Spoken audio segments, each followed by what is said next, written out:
শুনেছিলাম নারীর জন্ম হয় পুরুষের বাম পাজরের হাড়ের অংশ থেকে। তাই চেয়েছিলাম তুমি যেন তেমনটাই হও, আমার পাজরের হাড় দিয়ে তৈরি। পৃথিবী সৃষ্টির 50,000 বছর পূর্বে আল্লাহ তাআলা মানুষের ভাগ্য নির্ধারণ করে রেখেছেন।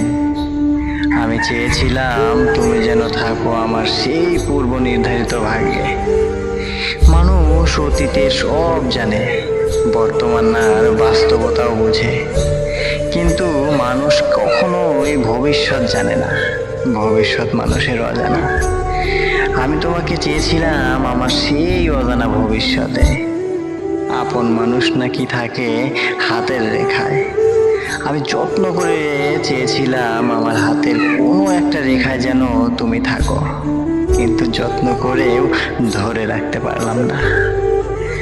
তুমিও চাইলে হয়তো সবই, আমার তাই তো মনে হয়।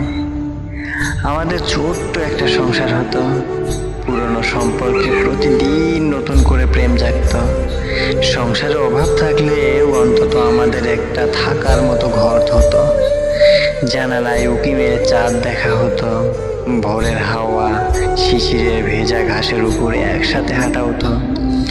গোধূলির বিকালে তোমার চুলে আমার খুব শখের বেনি বাঁধা হতো। মাঝে মধ্যে এক জোড়া গোলাপ হতো, একটা বই দুজনে পড়া হতো, একসাথে আমাদের হাসাহাসি হতো, একসাথে কাঁদা হতো, আমাদের রাগ হতো, অভিমান হতো, আমাদের খুনসুটি ভালোবাসা হতো, একসাথে আমাদের বয়সটাও ফুরাইতো। এসব এখন সব অধরা, কিন্তু তুমিই তো এসব চাইলে না। আমায় না বলেই অন্য কারো হাত ধরলে তুমি। তবুও এখনো তুমি আমার জীবনের শ্রেষ্ঠ নারী। তুমি চাওনি বলে পুরো পৃথিবী তোমাকে ভিন্ন চোখে দেখলেও আমি তোমায় দেখি শ্রেষ্ঠত্বের মহারানী হিসেবে। পৃথিবীটা তোমায় ভুল ভাবলেও আমি তোমায় ভাবি পৃথিবীর সবচেয়ে সুন্দর মানুষ রূপে। গোটা পৃথিবীর লোকেরা তোমায় ঘৃণা করলেও, তোমায় ভুল বুঝেও আমি তোমায় ভালোবাসি পৃথিবীকেই ঘিরে থাকা সমস্ত ভালোবাসার সমান। পুরোটা পৃথিবী দূরে থাকা ভয়ও যদি তোমাকে চেপে ধরে, তবুও তুমি আমার কাছে সাহসী নারী, তুমি আমার অনুপ্রেরণা। পৃথিবীর সমস্ত মানুষ তোমায় ছোট করে দেখলেও তুমি আমার কাছে বিশাল এক সমুদ্র। আমাকে চাওনি বলে তোমাকে কেউ দুর্বল হৃদয়ী ভাবলেও তুমি আমার কাছে পাহাড়ের মতো এখনো অটল।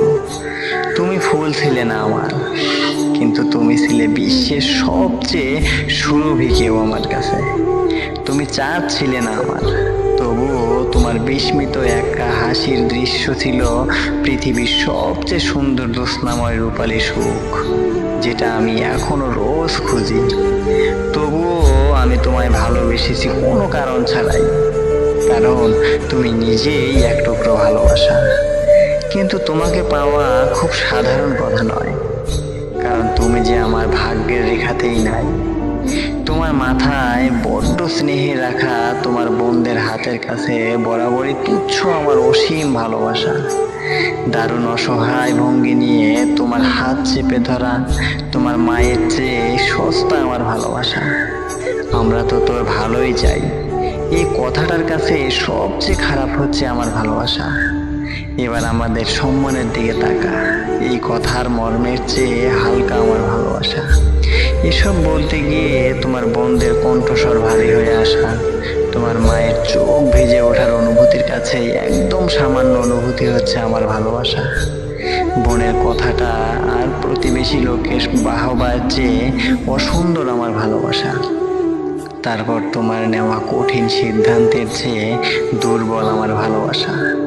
এভাবে তুমি পুরোপুরিভাবেই হারিয়ে গেলে, তুমি আর আমার দৃশ্যেতে নাই। তুমি রইলে না আকাশে কিংবা বাতাসে, তুমি আর রইলে না কোথাও। আর আমিও হারিয়ে ফেললাম এমন একজনকে যাকে ভালোবাসা বাকি আমার আরো অনেক কিছুই। তুমি এবার এখানে বাবার শ্রেষ্ঠ কন্যা, মায়ের দায়িত্বশীল মেয়ে, তুমি বড় বোনের গর্ব, ছোট ভাই বোনের অনুপ্রেরণা, তুমি প্রতিবেশীদের অহংকার, তুমি সব কিছুতেই বিজয়ী, তুমি শ্রেষ্ঠ, তুমি মহারানী। তুমি একা মহাপুরুষের অর্ধাঙ্গিনী, তুমি ভবিষ্যৎ সন্তানের মমতাময়ী মা, তুমি শাশুড়ির আঁচলের প্রিয় বউ, তুমি ননদের পছন্দের সেরা ভাবি, তুমি ঘরের রানী, তুমি পৃথিবীর সবচেয়ে দায়িত্বশীল নারী। কিন্তু তুমি আর আমার হইলে না, তোমাকে পেয়েও আমি আর তোমাকে পাইলাম না।